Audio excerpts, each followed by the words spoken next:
Hey guys, I hope you're having a wonderful day. I'm back again to bring you another video, and in this one I'm going to be doing an album review for the new Caustic Wound album entitled Grinding Mechanism of Torment. This album has been creeping up my favorite albums of the year list ever since I got it on promo, and after giving it some more time I can finally talk about it. So if you're unfamiliar with Caustic Wound, I said that these bitches weren't going to be a one-off. They released a demo back in 2018, Grinding Terror, and then in 2020 they dropped one of my favorite death metal / grindcore albums of the year, Death Posture. But since then, it has been radio silence in terms of Caustic Wound. There's been absolutely no stuff about them, and there probably is a reason for that. These guys are involved with a lot of other bands, and with that being said, a lot of times when you get these extreme metal bands in the underground sphere, they usually are involved with other bands at the time or have ex-members of other bands, and for this band, 3 of the members are involved in a project by the name of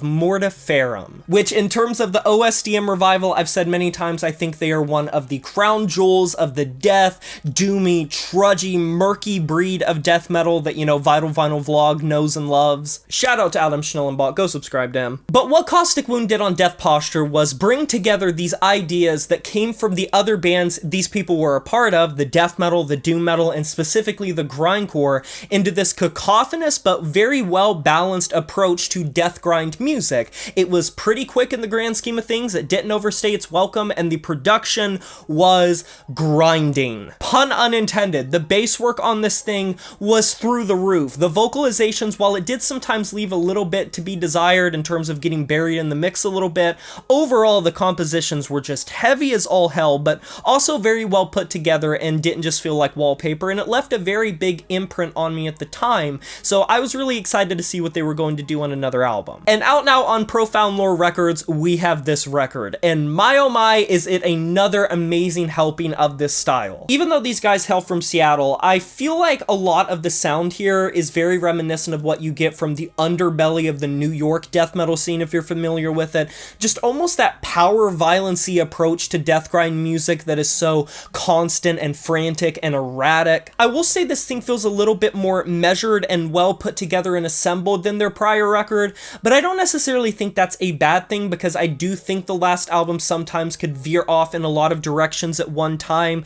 and considering a lot of these tracks are short and extremely compact and tight, it kind of was a little all over the place. I think they work out the kinks on this thing wonderfully. Everything blends into each other very well, and considering, like I said, a lot of these tracks most of the time don't even breach the 2-minute, 3-minute mark, it really is important for them to be memorable and for them to get a good point across. And this thing is full to the brim with chunky ass guitar riffs, some really crunchy bass work, great percussion, as well as frantic guitar solos, and a production that feels extremely subterranean. I also think the vocals got boosted a lot on this thing. They're no longer just being consumed and swallowed by the mix. With that being said, I think Caustic Wound still does like to let the vocals take a backseat to everything, but that isn't unlike anything else that you get from other modern OSDM revival bands. The influence of death metal and grindcore don't really overshadow them as many bands do when they are a hybrid genre. I think both get a great place to breathe, and considering the members of this band have a lot of experience playing in the death doom tradition a la Mortiferum, you get those trudgier moments across this thing, but they're not just a slog to get through, because there is so much heaviness going on and these tracks are so fast and moving at such a unstoppable pace. The doomier sections usually play out in a fast riff, and that's something that you don't hear very often, and that's kind of why it's a little bit reminiscent of what you get from the New York death metal scene in the underground. Truth be told though, I just wanted to come on here and give a recommendation for one of my favorite albums of the year so far. It's out now on Profound Lore Records. Definitely go give it a try, support the band. I think they're doing a phenomenal job, and considering I'm pretty critical of a lot of modern OSDM revival stuff, I think that this band really did do well with the hype built on their last record, and I had a hunch that they were going to do that and really was excited to see where they'd go from there. And honestly, as someone who believed in the hype, I am very satisfied, more than satisfied. Have you guys heard this album though? You can let me know down in the comment section below. I'd love to hear your opinions on it. Agree or disagree, there is no wrong answer. Be sure to like this video if you enjoyed it, subscribe to join the review family today, and smash that notification bell to be notified of my future uploads. You know who it is, my name is Jay Morris, and I'm signing off saying farewell.